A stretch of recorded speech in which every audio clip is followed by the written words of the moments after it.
साहब त्रिभुवन सिंह जी, हमारे शिव के युवा नौजवान ऊर्जावान विधायक रविंद्र सिंह जी,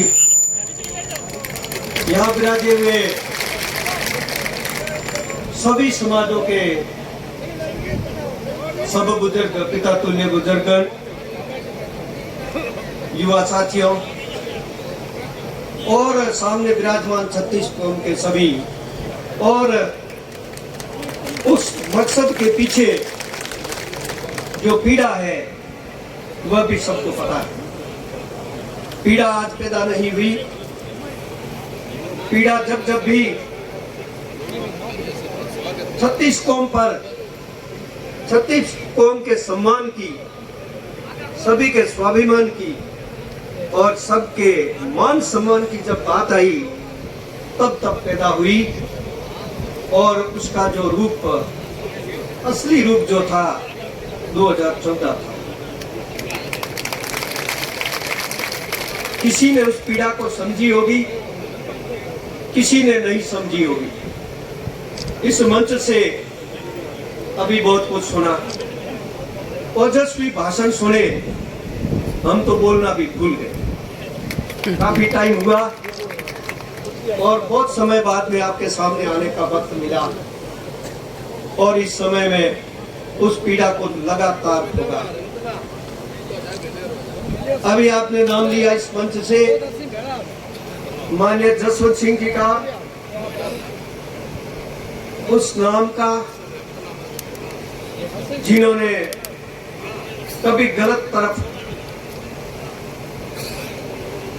किसी की मदद नहीं की, जिन्होंने पार्टी को खड़ा किया, और उनके समय तक पार्टी के कार्यकर्ताओं की वैल्यू हुआ करती थी, सम्मान हुआ करता था, इज्जत हुआ करती थी, और गांव के किसी चलते व्यक्ति की और 10 गांवों में किसी की पेट होती थी, वैसे कि किसी भी समाज के व्यक्ति की इज्जत होती थी।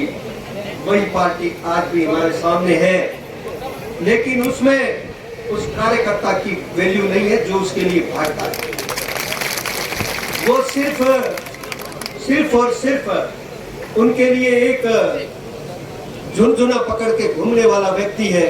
उसको कह दे पीछे खड़ा हो जा तो वहां खड़ा होना पड़ेगा, उसको कह दे उठ तो उसको उठना पड़ेगा, उसको कहेगा बैठ तो बैठना पड़ेगा। मेहरबानी सिर्फ आप और हमारी है जो हम उनको वोट दे रहे हैं, और उस वोट के कारण सत्तादल कितने अंधे हो गए कि उन्होंने बहुसंख्यक के मान सम्मान को ध्यान ही नहीं रखा, और निर्णय अपने हिसाब से होने लगे। किसी भी को लाके खड़ा कर दो, आपको तो वोट देना है, आपका सिर्फ काम वोट देने का रहा है, खाना खाने का रहा है, सोचने का नहीं रहा, विचार करने का नहीं रहा, ये भी विचार करने का नहीं रहा कि हमारा और आपका आपस में प्रेम कितना है, संबंध कितना है, और हम एकजुट कैसे रह सकते हैं, हमारा सबका हित किसमें है। इन बातों पर सोचने की कोई जरूरत नहीं, आपको तो अंधे होकर के ठप्पे ठोकने हैं। सिर्फ यही बात आज जसवंत सिंह जी के जाने के बाद में देखी। मैं आपसे आग्रह करना चाहता हूं, जसवंत सिंह जी जो नाम है, स्वाभिमान जो शब्द है, और ये धरती जिसने कभी अपना मान और सम्मान खोने नहीं दिया, उन सब के सामने एक घातक चीज इस धरती पर पैदा हुई है, वो है स्वार्थ। और स्वार्थ के कारण कई लोग पिछले हमारे साथ खड़े हुए और मैदान छोड़ करके भागे, वो नजर नहीं आए, और कितना नुकसान किया होगा जिसके परिणाम आप लंबे समय तक भोग रहे हैं। अब कितना भोगोगे कि मैं तो नहीं कह सकता। मैं थोड़े कठोर शब्द इसलिए कह रहा हूं कि मुझे खड़ा किया गया कि तुम बोलो, और हमारे सामने बोलने के लिए अब कोई शेष विषय नहीं रहा कि हम क्या बोले। वो स्वार्थ जहां भी है आपके घर में, आपके नजदीक और आपके पड़ोस में, उसको जो कंट्रोल नहीं करोगे तो आपका यहाँ इकट्ठा होना कोई मायने नहीं रखता। आप लोगों को भ्रमित कर रहे हो, आप लोगों को गलत सलाह दे रहे हो, आप एक भले और सज्जन पुरुष को धोखा देने का प्रयास कर रहे हो।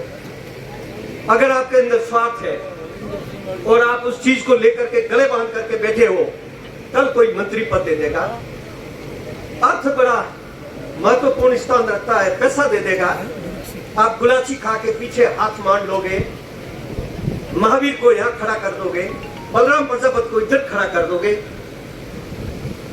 इनको हरीश जी को इधर खड़ा कर दोगे, मेघवाल भाई को इधर खड़ा कर दोगे और आप पीछे हाथ मार लोगे, तो प्लीज माफ करना हमको या मत बुलाओ। मैं बेइज्जता मत करिए, इज्जत से बात करिए। हमने हाथ फैला के नहीं खाया, हम कमा के खाते हैं और हमारे मान और सम्मान में कोई कमी नहीं आई। जिन्होंने हाथ फैलाया उनकी इज्जत पूछ लो, उनको पूछो तुम टिकट ला सकते हो, तुमको पार्टी कहीं खड़ा कर सकती है, मान सम्मान दे सकती है, उनको पूछो धरती खिसक जाती है, सबको तो हमारे हारे को नहीं थे। बलराम जी वहां खड़ा हो रहा, हमारी इज्जत बढ़ाओ। अब उनकी क्या इज्जत बढ़ावे आप बताओ, आप ही बताओ साहब, क्या बढ़ाए, कैसे बढ़ाए? आज अगर आप यहाँ पर आए हैं और रविंद्र सिंह जी, आपका एक धन्यवाद ज्ञापित करना चाहता हूं कि हमने इन पीड़ाओं से लंबे दौर से भुगतते हुए विधानसभा चुनाव आए तो आपने हमें विकल्प दिया, वो चीज हमें सबसे बहुत अच्छी लगी और मैंने दिल से उस बात को पोस्ट भी किया कि शिव की जनता भाग्यशाली है जिनको मतदान करने का, किसी के पक्ष में खड़ा होने का विकल्प मिला।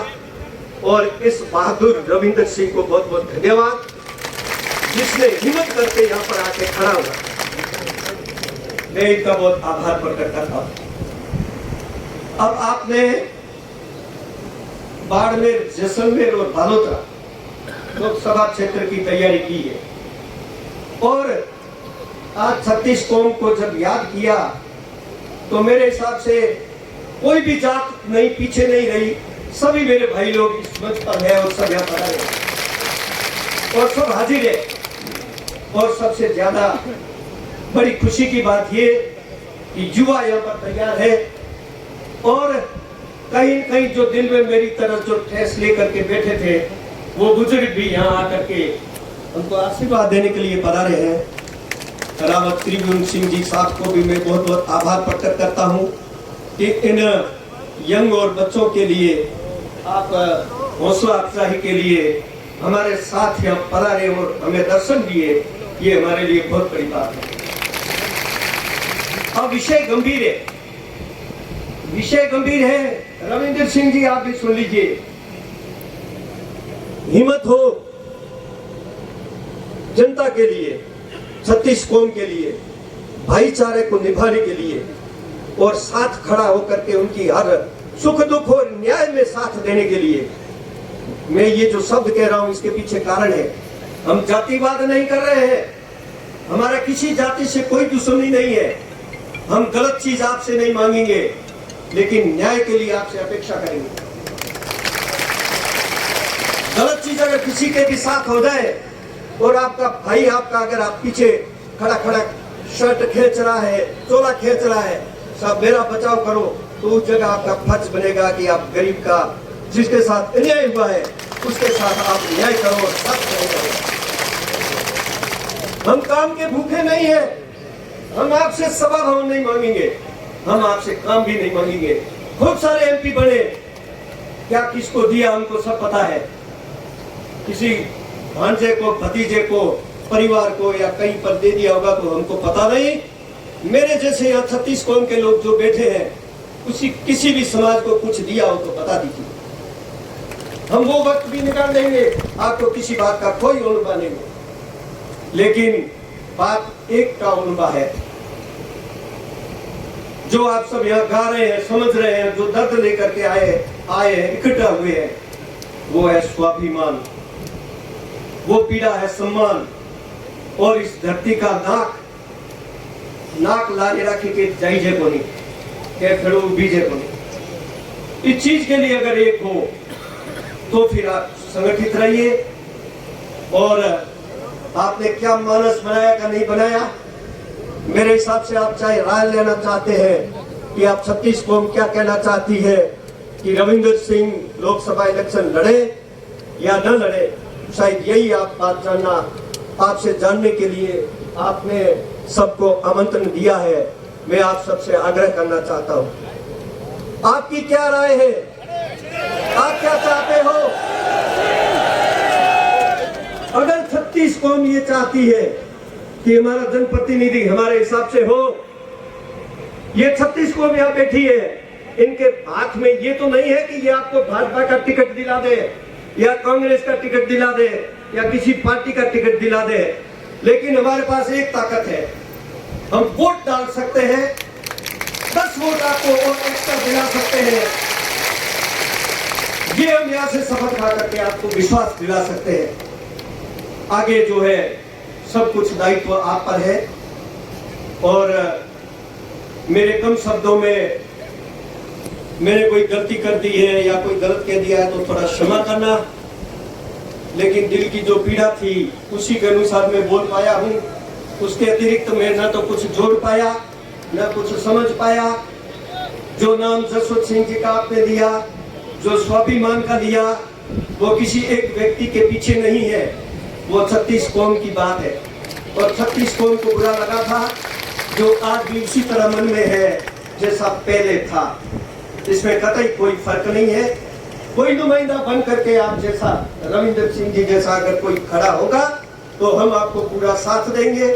भगवान से प्रार्थना करेंगे कि आपको सफलता मिले, आपका भविष्य उज्जवल हो और आपकी जनता की आवाज बने।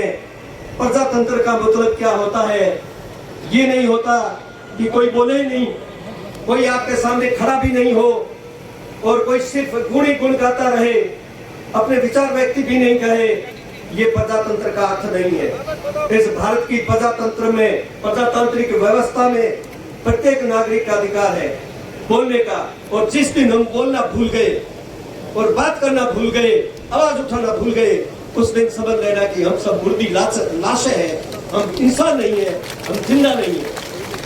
बहुत बहुत धन्यवाद, आपने जो अवसर दिया, बहुत बहुत धन्यवाद। जय हिंद, जय भारत। बहुत